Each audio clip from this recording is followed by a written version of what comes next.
Olá pessoal, tudo bem? Eu sou o pastor Ricardo Bastos e estou aqui nesse momento com o meu amigo, nosso conterrâneo Douglas Araújo. Tenho o prazer de recebê-lo nesse momento aqui na nossa cidade, na sua terra natal. Douglas, seja bem-vindo ao Cafarnaum, sabendo que você é conterrâneo nosso, que nasceu aqui nessa cidade, mas está fora há muitos anos.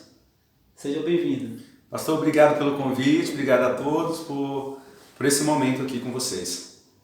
Bom, eu quero nesse momento aqui bater um papo descontraído com o meu amigo Douglas, amigo de toda a Cafarnaum. Nós já estamos sabendo assim por alto, nas redes sociais, dos projetos que ele tem implantado aqui na nossa região. Acho que começando pelo Morro do Chapéu, ele vai explicar isso direitinho aqui e se estendendo até a nossa cidade. Parece que vai ter uma surpresa aí também, que ele vai estar também dizendo. E também soube por alguns canais, até de muitos famosos, de um livro que ele tem lançado.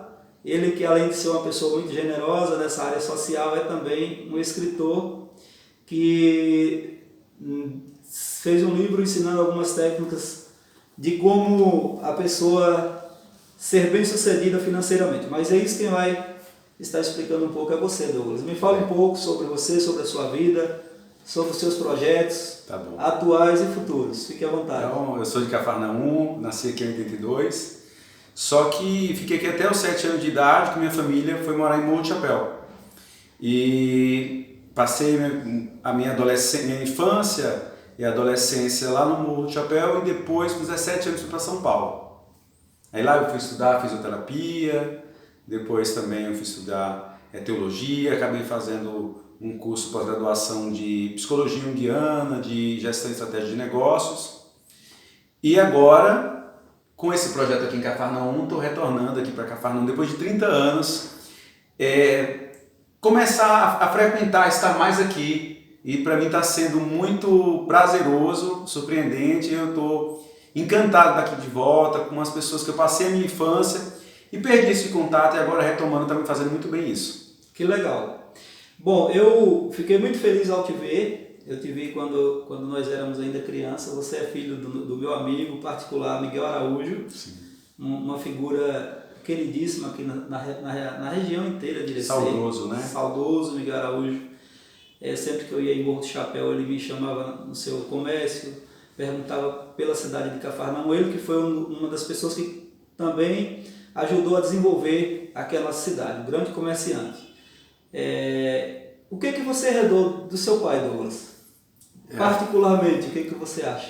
Eu vou ser sincero, gostei da pergunta, ninguém nunca fez essa pergunta antes, mas eu acredito que a sabedoria da vida, meu pai tinha uma sabedoria que é de outro mundo, que é de outro planeta, que é de outra esfera, que não é daqui da Terra. Então eu acho que a sabedoria, ele tinha um discernimento das coisas, de perceber, de ver alguém e já saber o que a pessoa queria falar, o que a pessoa estava pensando. Fazer a leitura do ser humano e a leitura da vida. E, além da sabedoria, acho que a habilidade de lidar com o dinheiro. Acho que essas duas coisas. Um grande negociante, um dos maiores, né, da região de Irecê, eu acho, na minha concepção. E meu pai era analfabeto, ele morreu analfabeto. Ele mal fazia o nome dele, ele fazia uma assinatura, um M, e escrevia alguma coisa. Era a assinatura dele, que ele não sabia escrever o nome dele. Dizem que a rúbrica dele era um M? Era um M, tinha alguma coisa e uns traços assim. E ele, assim, e conhecendo a história que poucas pessoas conhecem. E assim, meu pai já passou fome, meu pai e minha mãe. E eles foram morar em São Paulo, né? Meu pai era pedreiro lá e a minha mãe era doméstica. E de final de semana, eles construíam a casa dele, que eles moravam na favela. Eles construíam a casa dele de final de semana. Minha mãe ajudava meu pai, minha mãe se tornava servente do meu pai. E eles fizeram assim até construir a casa. Quando a casa ficou pronta, eles não tiveram nenhum prazer de morar nessa casa. Eles venderam essa casa, compraram de roupas lá no Brás e veio vender aqui em Cafarnaum. Então, Cafarnaum, particularmente, eu vejo Cafarnaum como Dubai. Em que sentido? No sentido de um lugar quente, que é muito quente. Agora está até esfriando, tantas mudanças climáticas, mas sempre foi muito quente Cafarnaum, um lugar deserto, sim. Um lugar de povo que foi muito sofredor, resiliente e vencedor. e está crescendo cada vez mais e prosperando. Verdade. Então a história, eu comparo nesse sentido. Hoje Dubai tá, né, é uma outra projeção, é uma riqueza, e acho que é do coração que ou é vontade que Cafarnaum seja próspero também assim. E andando pela cidade, nesses dias que eu tive aqui, eu vi como o povo daqui é trabalhador, como o povo daqui é resiliente e admirável. Eu fiquei encantado. Então, isso eu herdei de Cafarnaum também, essa resiliência. E o povo de Cafarnaum é muito resiliente, está de parabéns o povo de Cafarnaum. Então, Cafarnaum é um lugar próspero, porque meu pai, minha mãe, mesmo sendo meu pai analfabeto, eles todo dia tinham um lugar de feira. Então, um dia pegava feira aqui em Cafarnaum, outro dia na América, outro dia em Mungu, outro dia em Canalzinho. E eu nasci nesse momento empreendedor. Então, eu captei o tempo inteiro aquele ambiente. Meu pai não sentava, vai sempre aqui, vou ensinar, mas o melhor ensinamento não Foi o contexto. é o convívio, né? Então, de tanto ouvir ele, vendo ele negociar, minha mãe, uma religiosa, mas não religiosa daquelas chatas, mas religiosa daquelas amorosa e flexível. Eu herdei isso da minha mãe, essa questão de estar ali, sendo legal, tentando ser legal, né? Tentando manter a simplicidade. Acho que isso é a característica da minha mãe. E então captei isso, de negociar. E esse livro começa nesse momento, quando eu falo do Abacate ao Milhão, que é o nome do livro. Muito legal. 7 Passos para Enriquecer. Eu vou contar essa trajetória, desde o primeiro negócio que eu tive, a história é minha, né? Desde o meu negócio que eu tive com 7 anos de idade, fui vendendo abacate. Que eu tinha em casa era um abacateiro, né? Bom, deixa eu só fazer uma pausa aqui. Uma pausa não, um corte rápido, breve. Eu lembro da sua casa, né? Eu convivi... Mas qual casa? A casa que era de sobrado ou aquela casa de baixo? Não, a casa térrea. Até você lembra? Então, lógico. pensei que você não lembrava. Eu brinquei muito com os brinquedos ali junto com seu irmão Júnior, que é seu irmão mais velho. Sim. E eu lembro do pé de abacate. Ah, que bom. Lógico, lembro. Eu Verdade. subi muito lá com alguns amigos que a gente tinha daquela época, da mesma idade e tal. Esse livro partiu daquele pé de abacate? Do A abacate, história do a livro história, vem fundamentada no pé Vem daquele desse abacate. abacate. É muito simbólico, né, o abacate. Simbólico. Para mim, a abacate se torna minha galinha de ovos de ouro. Por quê? O pai da gente vai ver que a pessoa vai dar aquele dinheiro para uma criança. Só que eu queria mais, eu acho que eu sempre tive uma ambição. E que eu explico no livro, até para as pessoas, que ambição é diferente de ganância. A ambição é você querer mais, você ser uma pessoa melhor, você ser uma pessoa mais inteligente, mais próspera. Isso não é errado e nem pecado. Claro. Errado é você querer, é ser ganancioso, é você querer só para si e passando por cima das pessoas. Então, já começo fazendo essa diferenciação, explicando no livro que é saudável você crescer cada vez mais. Então, eu queria mais do que meu pai me dava. Só que meu pai vai dar dinheiro de criança, de doce, e eu queria comprar, né, brinquedos grandes, queria doces maiores, enfim. E daí eu tive essa ideia de arrancar os abacates lá, colocar no cesto, e eu ir na cidade, aqui de Cafarnaum, nas ruas, vender. E foi isso que aconteceu. Eu levava, no final do dia eu vendi, e aquele dinheiro, ele não me encheu os olhos para gastar. Acho que esse é um diferencial, que é quando eu falo habilidade de dinheiro, é esse diferencial, que eu não vou gastar. Eu falei, eu vou juntar dinheiro. Então, ali eu já tinha o time de economizar. E fiz isso no outro dia, nunca gastava. Então eu só juntava. Vendia os abacates, os abacates chegam uma hora que para de dar, aí eu pensei também de colocar doces, balas, pirulitos, chicletes para vender. E eu ia juntando esse dinheiro. Então algo que a princípio era para comprar brinquedo, eu falei, não, eu vou juntar mais, que eu posso ter um brinquedo maior. Isso a gente já aprende inteligência emocional. É você abrir mão de um prazer momentâneo agora para ter um depois. E uma criança com 7 anos ter esse discernimento, eu acredito que também é uma habilidade, que a gente já nasce com algumas habilidades. Isso que eu ia te perguntar. Desculpa novamente te cortar. Por favor. Você acha que isso foi uma habilidade natural ou aprendida? É sobrenatural. Eu acho que foi sobrenatural. Natural sim, natural. De ter nascido, Sim. E sobrenatural porque como cristão, eu penso que tudo que não é da gente vem de Deus, de bom. Sim, um dom. É um dom. Um dom. Então eu vejo assim, como um dom, como talento, como habilidade. No livro também eu falo sobre habilidades. Cada um tem habilidade. Tem gente que tem habilidade para cantar, outros para cuidar de animais, outros têm discernimento com as plantas, outros habilidade de comunicação, de números, de cálculos. Concordo. E eu acredito que isso veio de Deus, entendeu? É a minha interpretação que eu tenho. Lógico, sim. Eu lembro de uma barraca de doces. Não sei se essa é a sequência, é isso mesmo. Eu lembro da barraca é isso de mesmo, doces. essa é a sequência. Inclusive comprei alguns doces nessa barraca. Que bom. E lembro que o seu irmão Júnior, não sei, desculpa citar, Sim. ele não está aqui, mas é um amigo meu também, Júnior, um cara excelente. Ele era um dos que também ficaram na barraca. Não sei se era sua, se era sociedade. Então, se você tinha uma e ele não. Não, me explica um pouco, porque a nossa época de idade foi um pouco diferente. Eu acho que o Juninho também teve essa questão de barraca, e ele teve nenhum momento anterior, depois ele acabou tendo um comércio próprio, acho que chegou a isso. Certo. Na minha infância eu não cheguei a ter um comércio aqui, físico, no sentido de estrutura de loja. O que aconteceu foi que eu pedi ao meu pai depois para ele comprar um carrinho para mim de mão.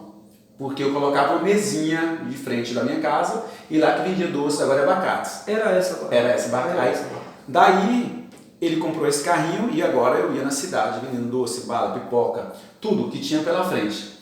Meus amigos iam comigo, tinha uns amigos aqui, vou citar o nome deles, era Juquinha, o Wellington, Alipinho. Sim. Então eu lembro de todos eles, a gente ia juntos e ia vender junto. Então era uma brincadeira, só que ali eu ganhava dinheiro. Você quer dizer, era uma brincadeira, mas ao mesmo tempo você estava focado num objetivo de ter dinheiro. Acho que no fundo eu era criança que eu já queria ser adulto. Você não queria imitar seu pai? Também, forma, sim. Porque ele era comerciante. Sim, época, sim. Né? E queria ter uma independência, Sim. porque o dinheiro ele dá uma independência para você. E como Claro. criança eu já queria... Você já tinha essa visão? Eu queria ter a voz de fala, porque a gente sabe, naquela época, as crianças não tinham vez. Né? Tava os adultos conversando, vai falar, menino. Sim. Então era assim, Cultura. era a cultura daquela época. Uhum. Então eu acho que eu queria ter minha voz, minha vez, né? E eu continuei assim, e eu nunca gastava. E você já parou com isso ou continua do mesmo jeito? De quê? De ser um empreendedor sempre. De empreendedor, sim. Hoje de empreender, de sempre ser resiliente, de sempre querer crescer a cada dia. Eu acho... Você já chegou num patamar que você disse, não, aqui tá legal. Não. Eu acho que eu sempre sonho. Eu falo que os sonhos, eles são o combustível da alma. É ele que faz... É ele que dá o sabor na vida, é ele que brilha. Concordo. Sabe? Aí eu saio do âmbito assim, religioso, lógico que é Deus que ele que dá sentido e significado para tudo. Sim, é Deus que dá significado para as coisas, é Deus que dá significado tanto para uma casa simples quanto para uma mansão, tanto para uma bicicleta como para um carro importado. Se Deus não tiver naquela coisa, no sentido que eu dou para aquilo perde o valor, tanto daquela mansão como da casa pequena. Mas tirando esse aspecto de que Deus dá sentido, já tendo Deus como sentido, a gente precisa ter sonhos. Sim. Então, eu acho que eu sempre fui muito movido aos meus sonhos e traçar esses objetivos e correr atrás. E hoje eu continuo ainda tendo, eu tenho uns sonhos ainda, essa ONG, essa realização da ONG. Antes de você falar da ONG, desculpa novamente. Bom, esse livro, você fez esse livro. Lógico, quando alguém escreve um livro, eu quero até um dia poder ter a condição de escrever um livro. Né? Eu acho que é um sonho. É bom, é prazeroso. Eu não sou escritor, mas tinha uma história, eu contei a história. Sim. O livro você está expondo aquilo que tem dentro de você e o livro também ele é uma forma de doação, de se doar. Eu vejo assim. Né? Eu acredito que você não fez esse livro pensando só em ganhar dinheiro. Lógico que vai vender bastante, está vendendo já bastante. Mas nem vou ganhar dinheiro, porque o lucro do livro, não, eu não vou ganhar dinheiro com esse livro. Você está ensinando as pessoas? Porque o lucro dele é para a ONG. Para a ONG. Então eu não vou ganhar nada do livro. Muito Na realidade, em São Paulo, eu ia em algumas comunidades e me chamavam para eu ir falar sobre educação financeira. Sim. Né? Porque tinha uma história, então, de uma criança que começou tendo essa habilidade para vender abacate, para economizar, para poder não gastar. Eu, com 9 anos de idade, no Morro de Chapéu, eu abri minha primeira poupança. E não foi meu pai que falou, vai, faz isso. Não foi meu pai que falou para eu vender abacate, nem para juntar dinheiro, nem para abrir uma poupança. Eu que tinha ouvido falar naquela época, em 90, que tinha algo no banco que você colocava R$100 e com um mês você tinha 130. Naquela época a inflação, sim, a poupança dava 30%, já chegou até 40%, coisa que dá hoje num investimento de um ano. E eu abri essa poupança. Todo mês eu colocava como se fosse R$50 e juntava. Isso eu tinha 9 anos. Então, desde 9 anos de idade, que eu tenho investimento. Eu me tornei investidor com 9 anos de idade. E acho que por isso que algumas comunidades de lá, a comunidade evangélica também, me chamavam para falar um pouco sobre educação financeira. Sim, que é uma coisa que o Brasil Precisa, porque o Brasil tem dificuldade de Seria poupar. legal colocar nas escolas essa matéria. Precisa, nas escolas, em todo lugar é essencial. Acho que a gente deveria ter aula de como se relacionar. Lógico. E como lidar com o dinheiro, porque são duas coisas essenciais. A gente não vive sem o dinheiro e não vive sem se relacionar. A gente está vendo a dificuldade da pandemia por conta dessa relação com o ser humano que está acontecendo mais virtual. Né? A gente vê essa diferença. E aí, as pessoas pediam um rascunho daquela palestra. Sim, material. Sempre de material. E eu não tinha. Quando chegou nesse último lugar, eu fui e aí veio esse negócio no meu coração para fazer um livro. Sim. Só sei que em 24 horas eu já tinha o editor, o redator, o capista, tudo, porque eu liguei para o meu professor, foi meu orientador das outras faculdades, perguntando se ele podia me orientar como fazer um livro, que eu não sou escritor. Você tinha ideia? Tinha ideia. E aí eu vi que aquele ali, poxa, o negócio vai dar certo, a gente vai vendo, né, as coisas dando certo, e foi o que aconteceu. Então o livro é um projeto meu de educar as pessoas financeiramente. Sim. Que as pessoas se tornem prósperas, assim, que tiram alguns tabus. É uma forma de ajudar o próximo. Ajudar. Então você está expondo aquilo que você tem dentro de você. É a minha experiência querendo ensinar para outras pessoas. Em prol de outras pessoas. Próximo. Porque, pastor Ricardo, algumas pessoas talvez não sabem da minha parte, da minha vida depois que eu fui para São Paulo. Eles conhecem sempre o Douglas Filho de Miguel, de Adileuza, que a gente já contou que eu herdei essa habilidade dele, essa caridade da minha mãe, mas tem um lado que com 17 anos de idade eu vou para São Paulo e com a estrutura familiar e da minha mãe, da minha família, financeira que tinha dos meus pais, eu abri mão no sentido de que eu falei, vou para São Paulo fazer a minha história. Sim. Né? Acho que aí tem uma chave, uma mudança. E meu pai não queria, quem conhece sabe dessa história, não queria, ele fez de tudo para eu não ir, ficou chateado comigo porque eu fui, mas eu tinha um sonho. E aí quando eu falo que a gente quando vai atrás de dinheiro, a gente tem que ir atrás do sonho, porque o dinheiro vai ser consequência, né? Então eu fui atrás do quê? Da minha Você ensina essas coisas no ensino tudo no livro. O livro são 7 passos para enriquecer, então eu conto 7 passos. De forma bem objetiva e uma linguagem que todo mundo possa entender. Linguagem séria, popular. E daí eu fui atrás desse sonho, que era o quê? Conhecer o mundo. Eu queria me conhecer também. Acho que o ser humano, se ele fica sempre nos pais, ele tem o autoconhecimento. Tem o autoconhecimento, né? Das minhas descobertas, eu era adolescente, queria saber quem eu era. E morar na cidade grande. As pessoas sempre moraram no interior, e aqui a gente sabe que é longe de Salvador. Eu não tinha contato com Salvador. Tanto que eu não tinha nenhum parente de Salvador. Onde eu tinha era São Paulo. Eu queria morar na capital, poderia ser na Bahia. Modéstia à parte, é a melhor capital do Brasil para mim. E assim. E daí eu acabei. Uma das melhores. E acabei indo para São Paulo porque não tinha parente em Salvador. Fui morar na casa da minha tia, dormia no chão, porque era o espaço que tinha para morar, com colchão. Fui muito bem acolhido por eles. Lógico. Mas eu queria estar lá. Então quando você quer algo, você dorme, você sai do conforto da família. Eu tinha o conforto da família. E aqui tinha os carros do meu pai para poder andar. Tinha tudo, tinha conhecido. Então eu vou para São Paulo desconhecido, ninguém me conhece. Vou trabalhar no shopping quando chego lá, porque meu pai falou, então tá bom, vou pagar a sua faculdade. Ele não queria, aqui ele me dá o mundo, se ele quiser assim, né? O mundo no sentido das possibilidades dele. Ele ofereceu tudo que era dele. Mas como ele não queria que eu fosse para lá, ele falou, olha, eu vou te ajudar com a manutenção básica, que era o meu estudo, que é muito, né? E na despesa na casa da minha tia ali, mas ele não queria que eu fosse. Você acabou indo com 17 anos. Eu acabei indo com minha vontade. Foi um desafio muito grande. Mas eu sou muito tinhoso quando eu quero algo. Quando eu quero algo, eu penso assim, olha, só se Deus não quiser. Sim, você entender que é uma coisa de Deus. Se Deus não quiser, aí sim, eu não vou porque eu sei que não vai dar certo. Mas eu costumo falar que quando a gente quer algo que é bem pra gente e bem para outras pessoas, Deus é o mais interessado em realizar. Então eu falei, poxa, eu estou indo para São Paulo, eu quero estudar. Naquela época que não tinha faculdade aqui, não, sabe? Não tinha. Então eu queria muito estudar, queria fazer uma faculdade. Você fez fisioterapia? Fiz fisioterapia, a primeira faculdade que eu fiz. E não é coisa errada, falei, então eu vou, Deus vai estar comigo. Então eu sabia que aquele caminho não tinha volta, eu saí daqui sabendo que eu não ia voltar, porque eu não gosto de ser fracassado, acho que ninguém gosta. Ninguém gosta. De ir, começar algo e não concluir. Então eu sou muito curioso, eu sabia que ia ter dificuldade, eu costumo falar. Quando a gente cai, levanta. Sim. Tá cansado, descansa, mas não desiste do sonho. Porque uma criança, para poder aprender a andar, ela cai 2.000 vezes.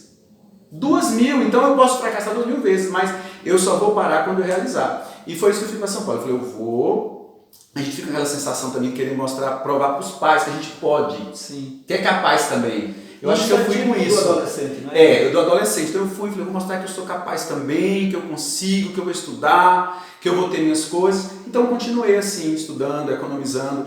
A história do meu livro, eu conto até o primeiro milhão, que foi eu conquistei com os meus méritos e com a graça de Deus, me dando saúde, força, discernimento, para poder alcançar. Então lá eu fui comprando meu primeiro apartamento. Eu podia, por exemplo, comprar um carro. Eu falei, mas não vou comprar carro porque é muita despesa. Eu fiz minha faculdade toda indo de metrô, né? Aí eu trabalhava de segunda a sexta-feira numa clínica. Você trabalhava e estudava? Sim, logo no primeiro semestre. De segunda a sexta eu trabalhava numa clínica. Sábado, domingo, feriado, que eu fazia? Trabalhava também como fisioterapeuta. E eu trabalhava até meia-noite. Não era até 6 da tarde como o pessoal. Eu morei em São Paulo 7 anos, eu sei como. Sabe como que é? É até Não, meia-noite, Então pensa que eu trabalhei dos meus 17 até os 27 anos da noite, até os 27 anos, até meia-noite, para alcançar o primeiro milhão. Então eu comprei meu apartamento, depois eu comprei meu carro, depois eu comprei meu apartamento, e trabalhando sempre, juntando sempre, investindo, que eu já tinha conhecimento dos investimentos, que era poupança no início, depois foi passando para CDB, hoje tem outros investimentos melhores. Hoje eu sou investidor na Bolsa de Valores, e sou investidor também imobiliário. Tenho imóveis em São Paulo, graças a Deus, e acabei escrevendo esse livro aqui e o projeto da ONG Sementes do Amanhã, que é uma ideia que a gente está abraçando todos os parceiros aí. Douglas, eu já vi que você tem história para uns 50 anos. Imagina. Admirável a sua história. Obrigado. Eu fui para São Paulo com 17 anos também. Lógico que não foi nesse objetivo que eu fui. Mas, moral da história, eu conheço um pouco de São Paulo, sei o que é São Paulo. Não é fácil. São Paulo é um local que só sobrevive os fortes mesmo. É verdade. É verdade. Eu costumo falar que quem vence em São Paulo vence em qualquer lugar do mundo. Forte. Eu falo que se eu fosse morar, não sei se é um pouco de falsa modéstia, mas se eu fosse morar em outro país eu ia vencer, porque São Paulo é uma cidade difícil, você sabe. É uma das maiores cidades do mundo. Faculdade do mundo. Então, terceira maior, eu acho. Então quem vence São Paulo vence em qualquer lugar. Isso. E Cafarnaum, como a gente é guerreiro, acho que aqui foi o berço. Aqui, se você existir, vencer também. Então, eu acho que a vida, Deus me preparou por essa caminhada até o lugar onde eu nasci. Sim. Eu me sinto muito vencedor, porque a gente nasceu aqui em Cafarnaum, resistir, todas as intempéries, todas as dificuldades. Do sertão da Bahia, né? Sertão da Bahia. E São Paulo é um lugar sulista, e vencer, eu tive que vencer vários preconceitos. Preconceitos por ser nordestino, preconceitos por ser negro, uma série de preconceitos. Estudante. Uma série de preconceitos. Porque o estudante lá também é um pouco preconceituoso. Sim, só um pouco de preconceito.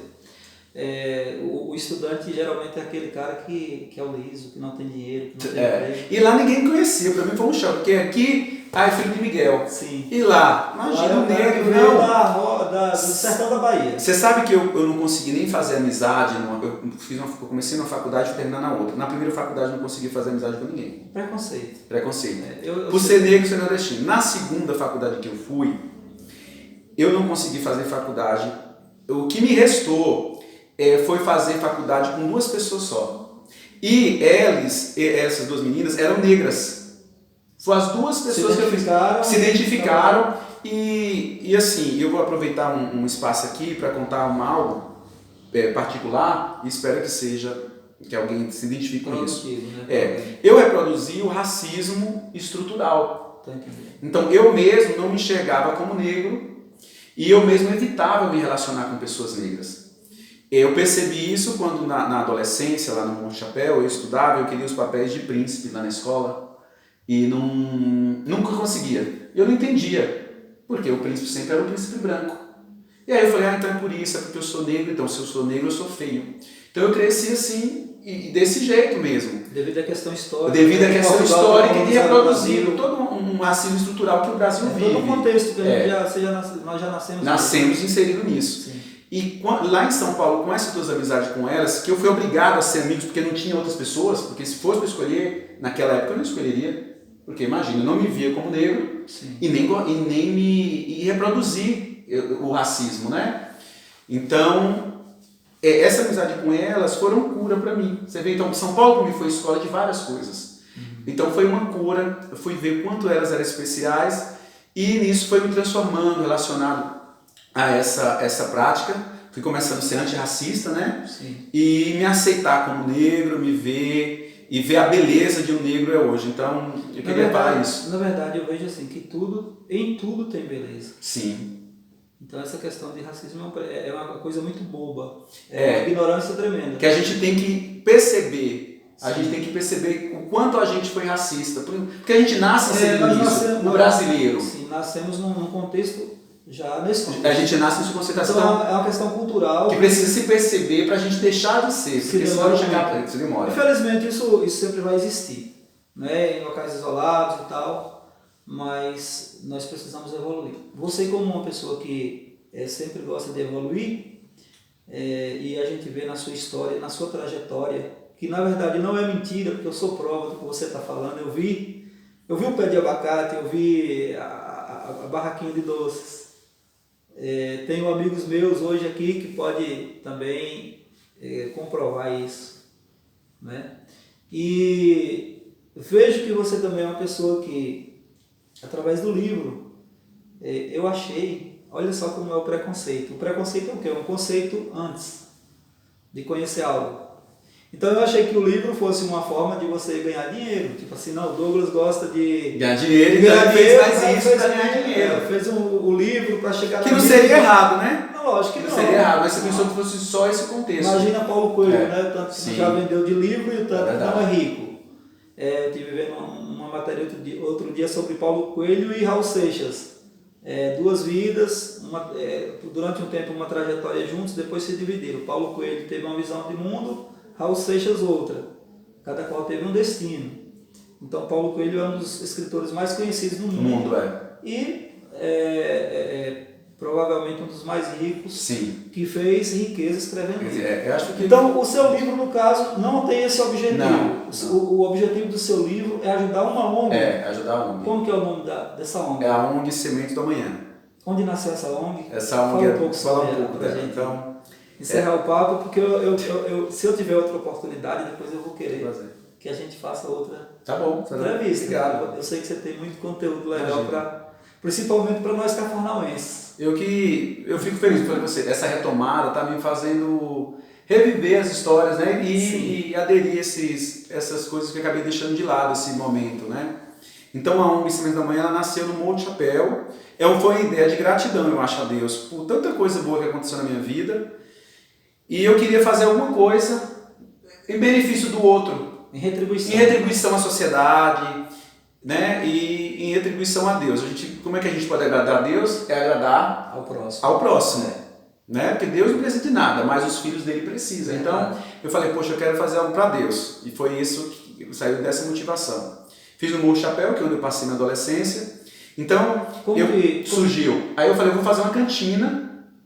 Surgiu como uma cantina? Uma cantina, O início da ONG foi isso? Foi uma cantina no fundo da igreja. Falei, pastor, deixa eu fazer uma cantina aqui pra gente servir sopa uma vez na semana. Sim. Aí ele deixou, então a parte estrutural eu fiz. Aí jantou umas irmãs lá da igreja e falei, vocês tocam aí? Tocaram. E eu fui para São Paulo, só fiz a cantina. Quando eu voltei depois de um ano, eu fui levar umas cestas básicas. Ficou funcionando essa cantina durante esse um ano? Ficou. Distribuindo... sozinha. Sopas. Elas iam na feira, pedia legumes ao povo. Isso, pessoas voluntárias. Pessoas voluntárias. Que abraçaram também o seu sonho. Certo. Só que aí, quando eu voltei e vi que o projeto foi para frente, eu fiquei muito feliz. Eu falei, gente, então vamos estruturar isso aí. Ao invés de ser uma vez por semana, vamos colocar todos os dias. Como ia ficar difícil para eles conseguirem só na feira, eu falei, eu vou nos comércios da cidade, pedir para participar. E eles aderiram a isso. Eu falei, vamos botar todos os dias. Né? Parceiros. Para ajudar, nem que fosse com R$20 semanal para poder manter. E isso aconteceu. O projeto cresceu. E as meninas falaram, Douglas, tem um terreno do lado da igreja, um terreno de 500 metros quadrados, por que você não vê? Aí eu falei, poxa, eu estava com dinheiro ali disponível, falei, comprei esse terreno de 500 metros quadrados, chamei a minha família, falei, vamos construir isso aqui? Aí construímos e montamos a ONG, que hoje chama ONG Sementes do Amanhã. Sementes da Manhã. Muito bom. E tem os voluntários que doam o seu tempo e os comerciantes que mantêm. Sim. Mantém, né, com esses R$20 semanal o projeto lá. Então, a gente alimenta hoje 60 crianças todos os dias, tem cursos profissionalizantes para os pais, isso no Morro Chapéu. Certo. 60 crianças? 60 crianças. 60 crianças por dia? Por dia. Aí tem atividade de karatê, outro dia de música, outro dia de teatro. Aí fomos atrás de amigos médicos, dentista, nutricionista, para poder ir lá fazer uma consulta gratuita, agregar. Sim. Então a gente foi juntando um grupo de pessoas, de várias igrejas, de vários partidos políticos, de tudo. Eu costumo falar, gente, todo mundo que quiser ajudar é bem-vindo. Lógico. Todos. E todos vão ser muito gratos. E como a gente presta conta para a sociedade, a gente faz foto, é até legal explicar isso, porque a gente está prestando conta quem ajudou. Qualquer pessoa, se você for lá hoje levar Douglas, eu estou aqui com 10 cestas básicas, ou com uma cesta básica, vou tirar a foto e falar, olha, recebeu isso aqui, acabou, registra, e vai, entendeu? E posta. E daí, quando chegou no ano passado, final do ano passado... Quanto tempo já tem que... Já tem 4 anos lá funcionando. Já tem 4 anos? 4 anos. Que legal. O nome do projeto lá na ONG está ONG.Semente da Manhã no Instagram. Dá uma olhada lá nos trabalhos que a gente já fez. Aí Léo, Jane, Cássio, Adão, falaram, por que não é esse projeto Cafarnaum? Eu falei, Léo, é trabalhoso demais, só se a gente tiver voluntário. Ele, não, eu junto um grupo de pessoas lá, para a gente fazer a reunião e você explica, vê se eles concordam. Eu falei, Léo, tá bom, eu estou aqui, estou para ir, vamos. Quanto mais lugar, pode ser, vamos ajudar mais gente, né? São mais gente que serão alcançados com esse projeto. E aconteceu ano passado, essa reunião, e aí eu falei, gente, eu não vou ter agora para comprar um lugar próprio, aí deram a ideia da gente ver um espaço público aqui para poder usar esse espaço que estava fechado, e foi isso que aconteceu. Conseguimos essa concessão pública através do poder público da cidade, do município, dos vereadores, eles concordaram com a ideia, emprestaram, porque concessão pública é isso, é um empréstimo por um tempo, enquanto o projeto estiver legal, eles estão lá deixando, né?